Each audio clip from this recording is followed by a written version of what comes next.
Hi guys, welcome back to my YouTube channel. If you're a new subscriber, thank you so much for joining my YouTube journey. And if you're a returning subscriber, thank you so much for the support. I really do appreciate it. Today's video is for people who have MCS. And if you're wondering what MCS is simply money conversion syndrome. Now, a lot of foreigners who come abroad for the first time have this habit of trying to change the country's currency to their local currency. You hear people say things like, I can use this amount of money to buy a plot of land in Nigeria. What are you spending up to how many thousand naira, 500,000 naira? But the thing is that you cannot compare the cost of living back home and here in Russia. And I don't see any reason for you to try to compare the value of dollars or rubles to naira. I'm studying under the Nigerian government scholarship and I'm in my third year in nursing school in People's Friendship University here in Moscow, which is also known as Sweden. It may shock you to know that we were old for 15 good months. 15 months is crazy. Even if I were in hibernation, there's no way I would have survived without the jobs that I'm doing. I decided to make this video because when we were trying to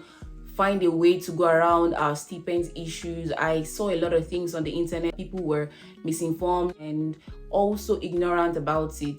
15 months is a lot of time for people who might not even have financial support from home. Most of us are just lucky to see like jobs here. Like I teach English online in schools and also in summer camps when it's the holidays. Really thank God for the opportunities that I had. I'm currently living in Moscow, which is the capital of Russia. But before coming here, I was living in a smaller city called Moscow. I was there for about 6 months plus because I was doing my Russian course. It's called PAFAC here in Russia. It's a period of 6 months plus where you have to study Russian language before you finally get into first year. Living in that city was great and amazing because everything was very affordable. But on coming to Moscow, everything changed. And as usual, when you come to a new place, you have to adapt. And that was what I did. I tried adapting to the system here. Generally, I'll say that living in Russia is very affordable, but I'm living in the capital. And of course, like every other country, you don't expect things to be cheap here when trying to compare with other cities in the country. The standard of living differs based on what your status is, where you are, and the school you're in. Someone who is married with a family to cater for is definitely not going to spend the same amount of money as a student who is just trying to hustle around, and a single student wouldn't spend the same amount of money as a student in a relationship.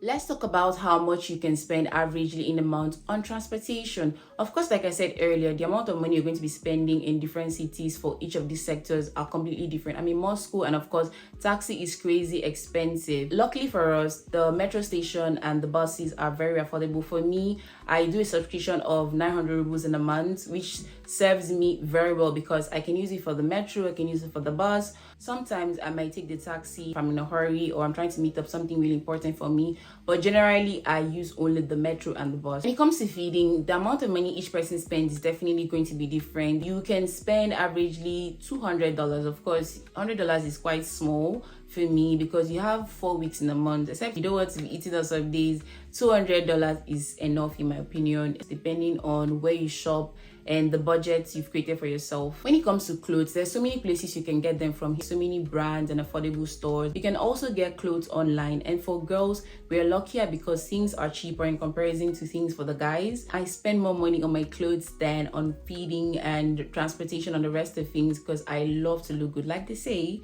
you need to dress the way you want to be addressed. But the good thing is that I don't need to break the bank to look good. If you're a girl and you're in need of a place to get cheap quality and affordable clothes, simply go on IG and check at Diola_style trend. This is one of the best places you can get quality, quantity, and every good thing in between. Send a message, place your orders, and don't worry about delivery because delivery can be made to you in any part of Russia. So simply go on IG, check for the clothes of your choice, place your orders, and be sure to get your delivery just on time. When it comes to housing, it just simply depends on where you are. If you're living in an apartment, you're living in a hostel, the prices are going to be completely different. Each school has different prices for each hostel. So here in my school, People's Friendship University, we have so many hostels ranging from about 1.5 to 10,000 rubles depending on comfortability. Apartments can range from 10,000 rubles in cheaper cities up to 50,000 rubles in more expensive cities. So averagely for a student, you can spend between $300 to $500 depending on the budget you make for yourself. It's important for you to educate yourself before moving abroad, or even if you're back home, it's important for you to understand the difference in the value for each currency, because you don't expect the amount of money you're using in Naira to be enough for someone that is here in Russia. I hope I've been able to convince and not confuse you. Thank you so much for watching. Bye.